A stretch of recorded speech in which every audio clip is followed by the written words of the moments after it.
So guys, tell us how the band met and formed the Gorillaz. Hang on. Hair. I've got hair in my throat there. Oh dear, my head feels very sticky today. Too much ghost wine last night. I didn't know if you tried that stuff, but it's like drinking shots of washing up liquid mixed with paint stripper. Yeah? Sounds like a good idea at the time, but you do pay dearly in the morning. Anyway, right, yes, how did Gorillaz form? Well, I guess this lineup first came together around 1998, because I put loads of bands together before that. Great bands, yeah? All of them should have been enormous. What did you have? You had the Burning Sensations, Durango 95, Kiss and Makeup, Wild Willy Wally and the Wallingtons. Yeah, I was the singer in all those bands. Great stuff. Yeah. Dear Lord. Oh. Anyway, any one of them could have been as big as Gorillaz. But, eventually, I thought it might be time to try out a different vocalist, other than me. Yeah, someone who could actually sing, maybe? Shut it, twerp. See, technically, my voice, obviously, is still much, much better than 2D's. But, yeah, I just thought it was time for a change. Change of texture. So, what happened was I was out one day on a nicking spree, hoisting we call it, on the rob. August 15th, 1997, first time we met. Yeah, like I say, I was out robbing on a nicking spree, yeah, right? And what I had in mind was to crash my car through the front window of this music shop. Uncle Norm's Keyboard Emporium, it was called. It was the local shop, basically, that sold all the keyboards. And what I thought was I would just crash through the front and then steal a bunch of the keyboards, and form a new band. It was the shop I was working in. So I crashed the car through the window, and it landed straight in 2D's head. Amazing, direct hit. Knocked one of his eyes straight out. Put him in a coma immediately. I got arrested for that, and my community service, my sentence, was to look after this silly sod. I don't know what I did wrong. Obviously, I abused that position and took the opportunity to bully him to within an inch of his catatonic life. So, one time when we were mucking about in a car park in Nottingham, 2D actually went through the windscreen. And I think it was that second car accident that actually brought him back round. Yeah? Because it knocked his other stupid eye out. But I'll tell you what, when he stood up, wow, what an image. Tall, pretty, blue spiky hair. No eyeballs? No eyeballs. I knew that he had to be the front man. After that, everything sort of just fell into place. I found Russell, our drummer, working in a record shop, Big Rick Black's Record Shack in Soho. Everyone had heard of Russell because he knew everything there was to know about hip-hop. He was the rhythm king. And also he was possessed by the undead, ghosty spirit of his dead friend Del. Good drummer, too. So I kidnapped him and took him over to Kong's Studios, which was our headquarters, our isolated recording studio HQ at the time. Yeah, all we needed, was a guitarist. Well, we did have one, Paula Crush. But she was rubbish, so we advertised for another. We stuck an ad in the music paper, NME. I can't remember exactly what we wrote.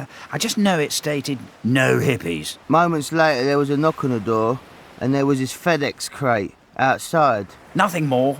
No one there. Just a crate. We opened it up. And inside was Noodle, our guitarist. We were a band. We changed our name to Gorillaz there and then, and the rest is history. Anyway, you should obviously know all this. It's all in Rise of the Ogre, the Gorillaz autobiography. Best book I've ever written. Well, only book I've ever written. Came out a couple of years ago. And do you know what? I think I'll re-release it now. Maybe even update it. It's a fantastic tale. Better than Wordsworth. It should be compulsory in schools. I haven't even read it. Neither have I. So, yeah. Gorillaz, that's how we formed. It's important to get a name right, though, isn't it? I had this one band called This Show Has Been Cancelled. And, well, no one ever came to see us. Pointless, really. So we split up. We did reform briefly about a month later under the name We Have Split Up. But, yeah, well, again, it was just a waste of time. You're an idiot. Shut your face! And who or what are your individual musical influences, and how do they differ from the group's influences? Oh, well, it's all kind of changed now over the years.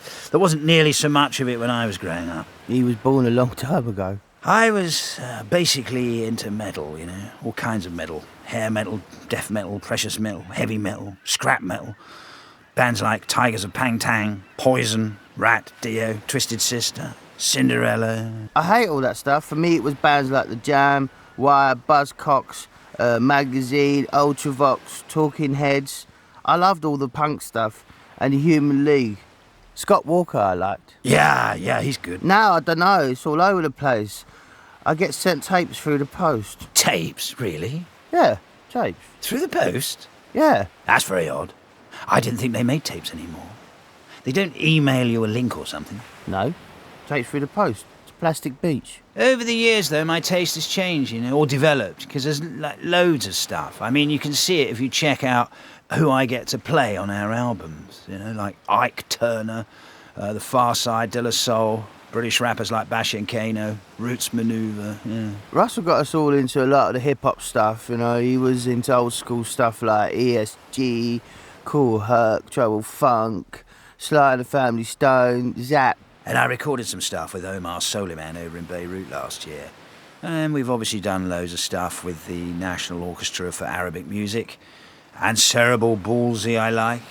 I mean, if you just want me to list stuff, I can just go Tom Tom Club, Sparks, New York Dolls, XTC, Johnny Cash, Leadbelly, Yo Majesty, Love, Kinks, Sunhouse, Tito Puente, Photech, Cheap Trick, Salt and Pepper. Sonic Youth, Clash, Hendrix, Quincy Jones, Scatterlights, Aphrodite's Child, The Congos, Funboy 3, Sun Ra, Shaka Dima Sam. The Sex Gang Children, Lalo Schifrin, Wendy Carlos, Augustus Pablo, Fela Kuti.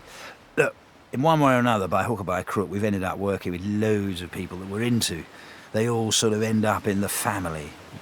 Gorillaz is like a flop house for legends. Collectively, yeah, I'd say we cover most bases. Although Russell's been missing now for years, since we played the New York Harlem Apollo 2006. And Noodle too. I haven't seen her since the El Mañana video shoot.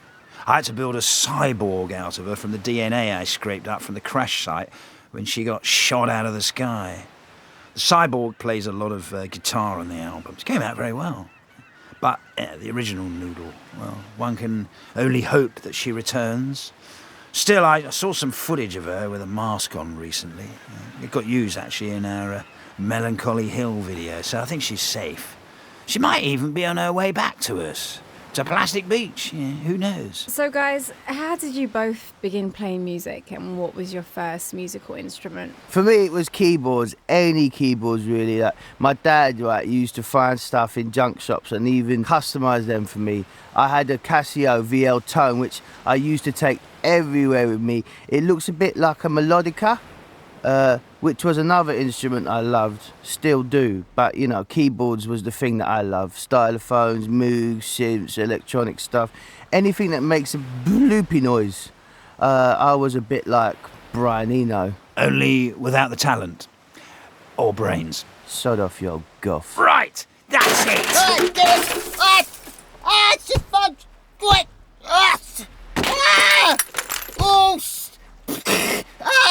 Flipping it! Yes. Now, where were we? Oh, yeah, instruments. Well, everyone knows that bass is best. It's heavy, sexy, and you can rattle the bowels of the earth with it. The one I use today is named El Diablo. It was given to me by Beelzebub, the king of the underworld himself, as a present when I signed my eternal contract with him. I gave him my soul, and he promised to make Gorillaz the biggest band that the world has ever seen. So, yeah, it's all working out rather nicely, really, isn't it? Although you can't really play it, so we keep having to bring in extra bass players. Now, Murdoch, it's been known that you've developed some issues with 2D over the years. How do you create music with 2D if you can't even stand to be near him? Your bio in the Gorillaz website states that you hate 2D, and 2D also idolises you, Murdoch. So, tell me Tell me a bit about that. Well, I admit it's not all plain sailing. I mean, look at him. He's got, well, special needs. But for me, music is the ultimate goal. Something that you have to rise above petty differences in order to achieve. The greater good. And he does have a very special voice. Voice of an angle. You can't do it without me, simple as that. You'd still be living in a Winnebago in Stoke if I wasn't singing. Knocking off barmaids on a Friday night. If you were lucky. And even if it is like dealing with some form of mental case, I still think it's worth it in the end.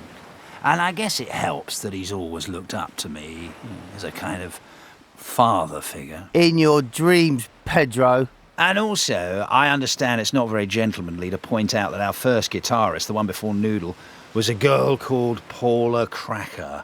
She was 2D's girlfriend, who I had a rather lovely altercation with in the toilets at Kong Studios. Wait, after! No! No, you can't pull that! No! For the love of... Careful! Get off! Sit back down. That's it, like a good boy. And let's finish this interview, shall we?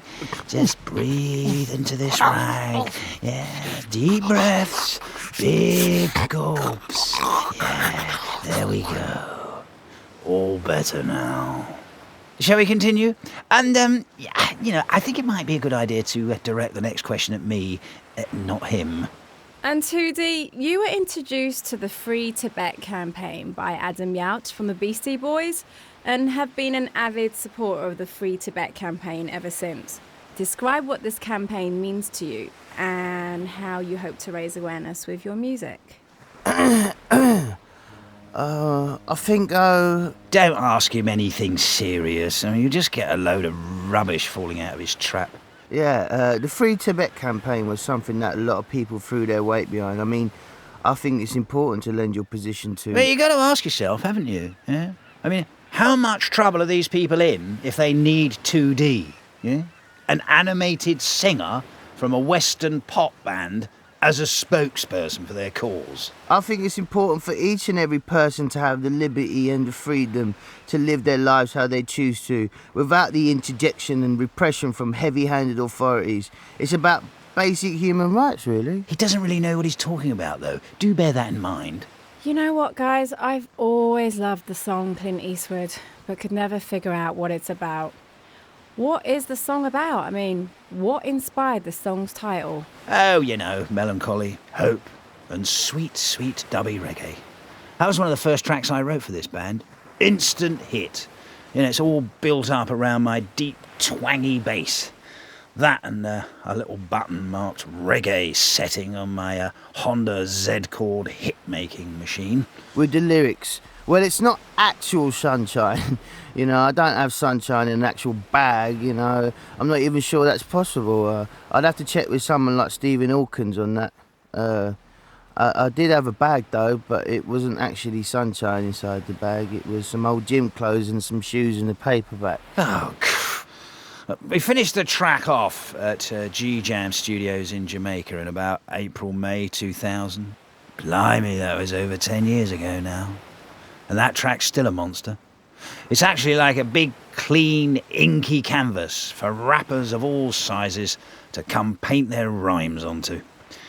That one's had raps by Del the Ghost Rapper, Cyan Life from Phi Life Cypher, Tiny Tempers had a crack at it, Snoop Dogg at Glastonbury, Bash and Kano did a version, and Islam Jawad threw his set into the mix recently in Syria and Damascus at this show we did at the Citadel. It's a truly continental cut, that Clint Eastwood song. Frequent flyer. We called it Clint Eastwood because it had a kind of Ennio Morricone feel to the melodical line, like the good, the bad and the ugly or something. So we went with that as a theme, and also calling it Clint Eastwood had a kind of old reggae vibe to the name. I'm not sure why you're actually still talking here. I mean, you had nothing to do with that track other than singing my lyrics. The version that the Gorillaz live band are now doing is great. Very heavy, Paul Simmons' bass is way better, way heavier than the original now. In fact, we should record it with the proper bass on there, instead of that cod ham-fisted clumping you do.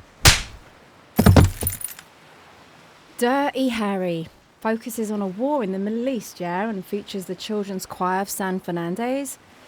What are the song's meanings, and how did the addition of the children's choir affected the song's themes? This is one of the first ones Noodle made with Danger Mouse, who took the production wheel for Demon Days, our enormous selling second album. It was built up around an old Gorillaz jam. Russell wanted the drums to sound like something Clyde Stubblefield would put down, or Zigaboo Modelise from the Meters. Instead of just sampling a breakbeat, he'd try and make a beat that people would have sampled from the original hip-hop era. Then we sampled it, cut it up, and made it sound like a breakbeat. Bit pointless, really, but we were jamming around a keyboard riff that sounded something like The Message by Grandmaster Flash. Danger Mouse added the San Fernandez Youth Chorus. I think it's always quite powerful when you get kiddywinks singing along to serious themes, don't you? I think it's right, though, isn't it? You know, children are our future, huh? If you infect them when they're young, you can usually keep them for life. These kids are growing up out of a climate of conflict where intolerance has been encouraged, and there's a sense of fighting for something you're being manipulated into backing. It can't be good in the long run. All you can really do as a musician is try and offer a different view, something a little more conciliatory. So Booty Brown from the far side skids into the middle of the track and just like unleashes his machine gun peace rap, you know? Booty's rap humanises the position of the soldier, the fighter as an individual. You add the Arabic strings into the mix of them and then you got the whole picture. It's a handshake from both sides. A bigger overview. I think it's time for a quick Almazza, don't you?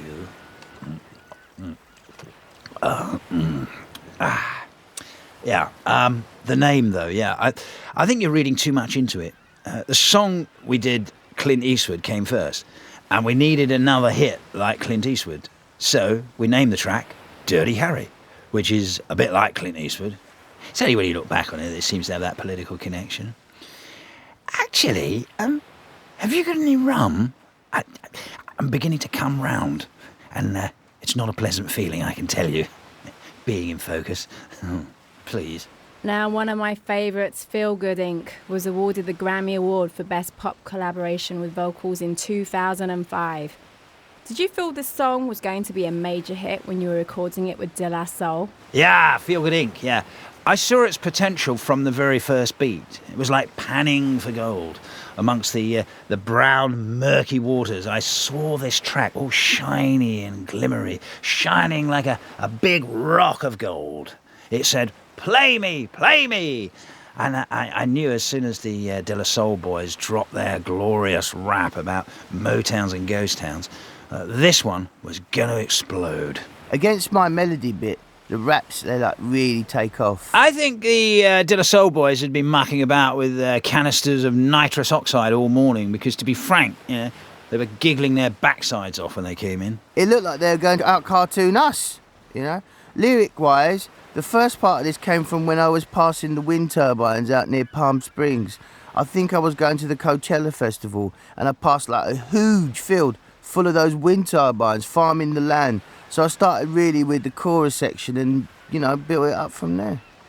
When Mel farm the land, turn forever hand in hand. So let's touch on a more serious note, guys. Kids with guns. I mean, it focuses, on a very serious issue, and the chorus reads, "And they're turning us into monsters, turning us into fire, turning us into monsters, it's all desire." And the music complements the lyrics with a temperamental and emotional vibe. Discuss what methods you used to create the music and lyrics that gave off this feeling.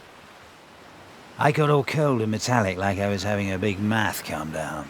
Ugh. It seems to do the job, though. Look, the only point I was trying to put across is that in order to fight monsters, right, you have to become a monster of some sort yourself. Take out all the little soft, fluffy bits and become a bit empty. Turning us into monsters, yeah? Just dead, lifeless eyes staring down the barrel of a gun. Kids, eh? Don't you just love them? You know, when you send people into battle, you have to turn them into a certain kind of thing that can go out and potentially kill. Anyway, maybe it's not good to be too specific, but when you. It's a strong image, isn't it? Kids with guns. Like that picture by William Klein, Gun 1. Check it out. The kid's got a lovely screwed up face and the gun's pointing right into the camera. Gorgeous. It's only a picture though. We were joined on this track by Nana Cherry. Raw Like Sushi was another album that I loved when growing up. And on your new album, Plastic Beach, you work with Snoop Dogg, Lou Reed, Bashy, Mos Def, De La Soul, Gruff Rhys, Mick Jones and Paul Simonon, to name a few. I mean, the list goes on, doesn't it? I mean, what are some of the interesting stories you have that occurred when you were creating the album with these amazing musicians? Oh, I got loads. I mean, how could you not when you've taken so many of those legends, put them together and brought them out to Plastic Beach? Legends of punk, legends of soul, new UK grime rappers, talents old and new. It's like a catalyst for a big adventure, isn't it? Actually, you should have seen some of the poker games we had, you know? Some of them lasted 4 or 5 nights. Obviously, I had to work all around this mess. Plastic Beach became like the Stones' place when they recorded Exile on Main Street. It's just ours, instead of being like a sun-kissed mansion in the south of France, was a floating piece of garbage in the middle of the Pacific. Working with Snoop was great. Yeah. Out of the green, eerie fog that surrounds Plastic Beach, this silhouette of pimp fur and French braids just loomed in. He took a look around the joint and just kind of, welcome to the world of Plastic Beach. Exhale. And after a brief bit of crack-a-lacking in the bubble bath, we were up and running.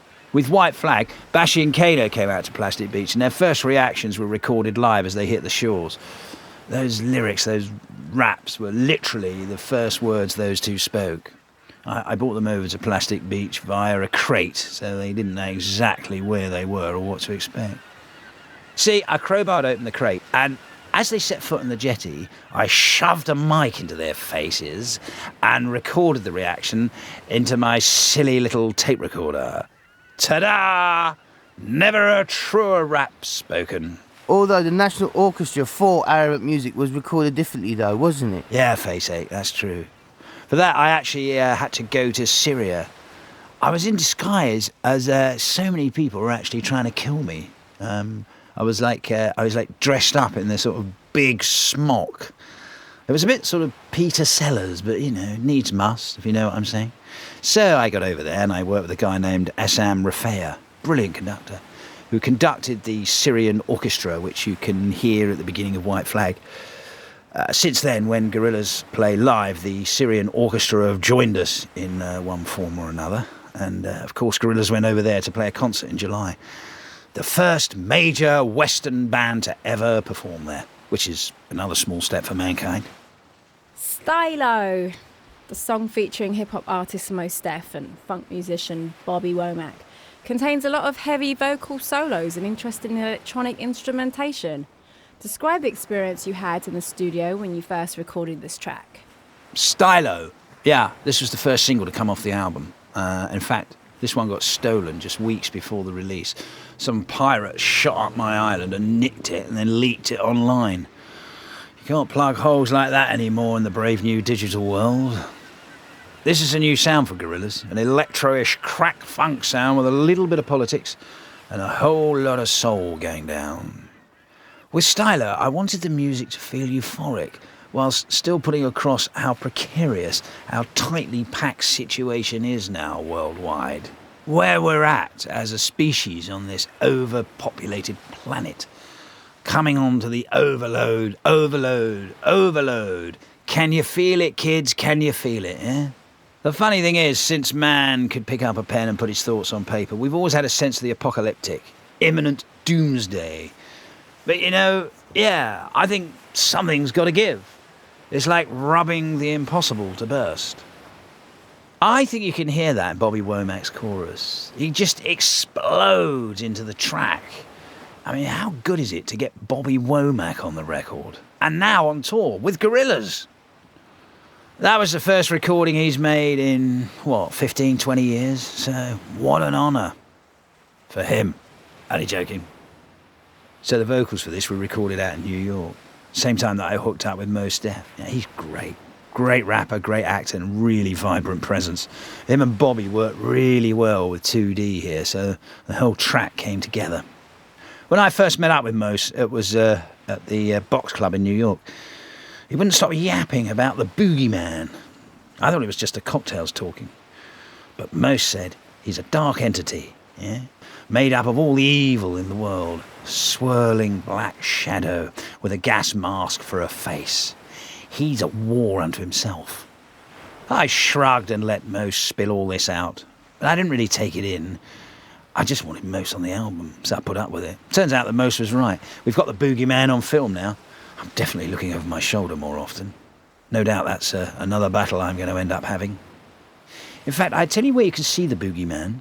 He turns up in the footage we used for the Stylo video.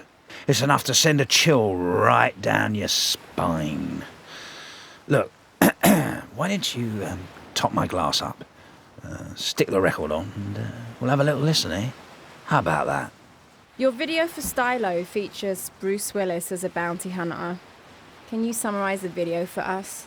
You know, what was it like to work with Bruce Willis? Yeah, I can summarise it. Someone hired Bruce Willis, or some kind of Willis looky-likey, to try and blow my brains out in the desert. Swine.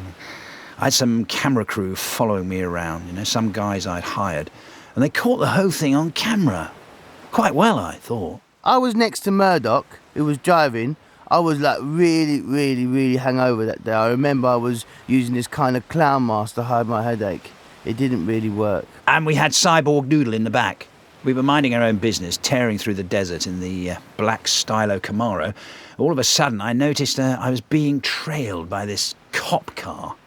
Next thing, Cyborg goes mental and starts shooting at the cop. I tried to pull her in, but it didn't work.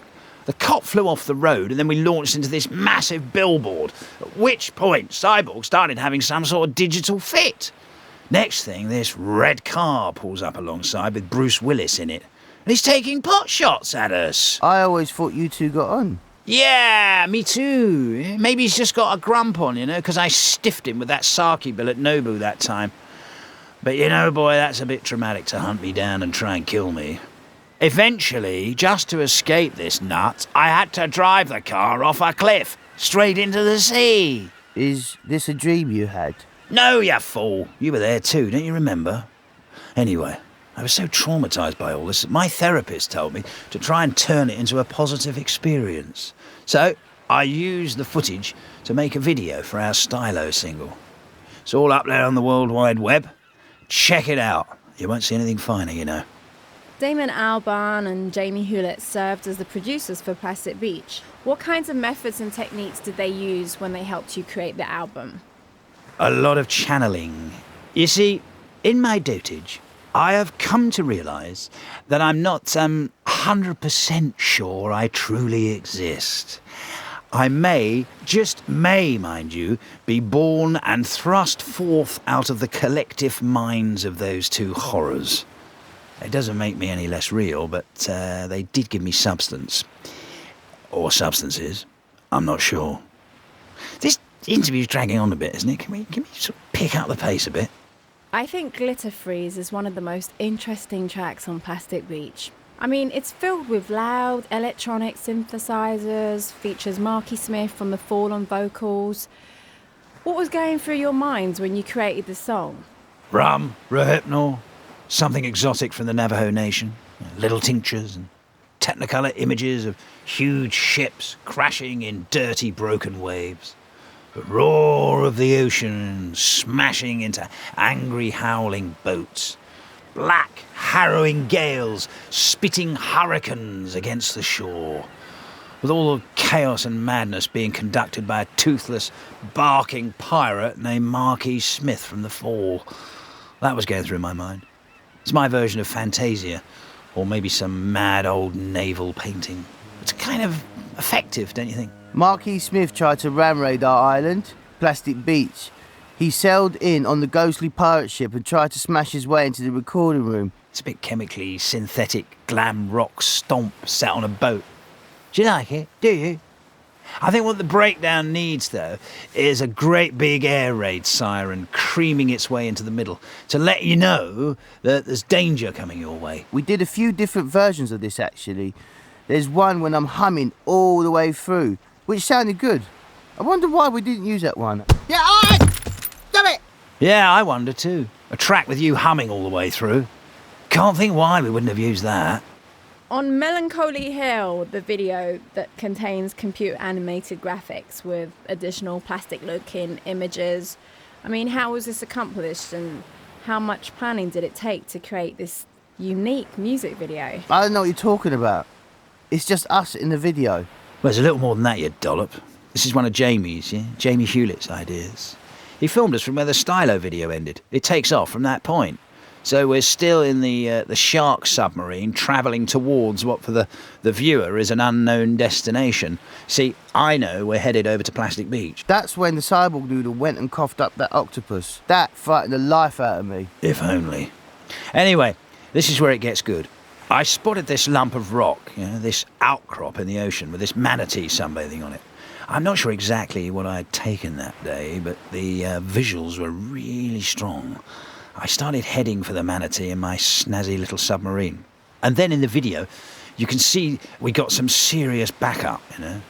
We're joined by a host of other submarines in all shapes and sizes, all travelling to the same destination with me. And in the subs, guess who? My pals from the album.